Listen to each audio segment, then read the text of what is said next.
Howdy, friend. Welcome to Homegrown. I'm your host, R.P. Smith. I'm putting this program together early in the week because I'm not set up to do a program while I'm on the road. I've reworked a recent effort. I'd like to say I've put on the finishing touches, but I'm not sure I have ever completely finished a poem. Seems like there's always room for improvement. I'm not sure if I'll share this poem at the National Cowboy Poetry Gathering in Elko or not. The 2 hours in time difference really messes with me, and is not conducive for sharing poems that I don't know really well. But maybe this one more time through will get me over the hump. So here we go, with another run at one that I call Lazarus. I don't usually keep a heifer that is actin' quite that wild. I sold her mother off a pasture, and the calf had gotten riled, so I sorta thought I owed her, and so she got to stay. Chances being slim, a bull could catch her anyway. Conception rates are enhanced by a poor attitude. They might not even need a bull at this latitude of rude.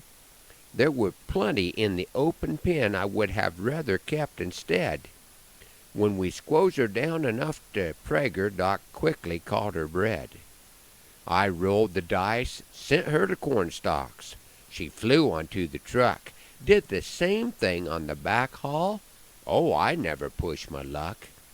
Back on the ranch I rode the herd several times a day. She would show her appreciation by glaring from 200 yards away. She didn't calve with the first round. We brought the heavies closer to home. Her flight zone now was cut in half, when through the cows I would roam. And she was gettin' calvy about the time it was gettin' dark. Was it time to pay the fiddler, as on this adventure I embark? With the high beam of my mag light at 100 yards or so, I could see no progress had been made from several hours ago. We had 2 horses saddled, and would gently haze her to the pen. Temple Grandin would have been so proud the way we did begin, but 7/8 to anywhere is still a little short. Full darkness heifer dodgin' was now a full contact sport.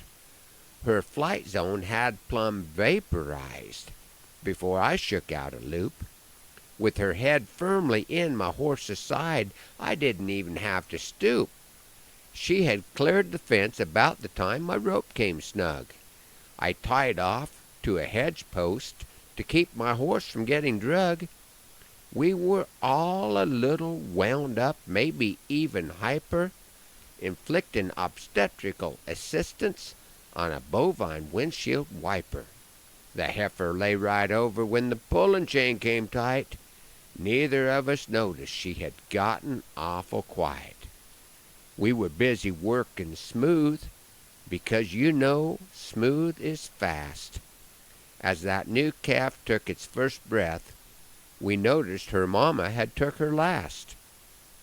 This caused a change of focus and really raised the bar, as we shifted from newborn calf encouragement to pasture CPR. Once the noose was loosened, I jumped onto her side. With the impact of a parakeet off of a Peterbilt, I bounced off of her hide.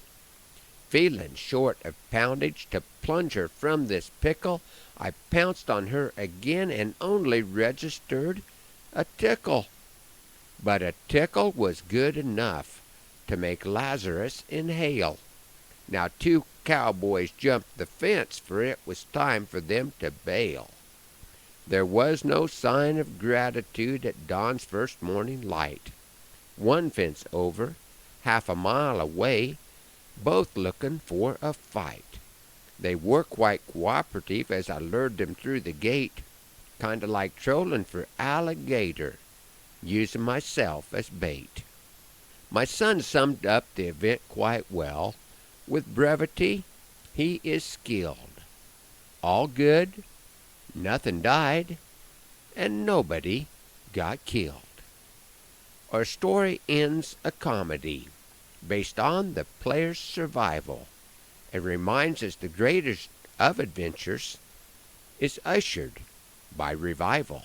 Thanks for riding along on Homegrown. I'm looking forward to updating you on the recent adventures next week.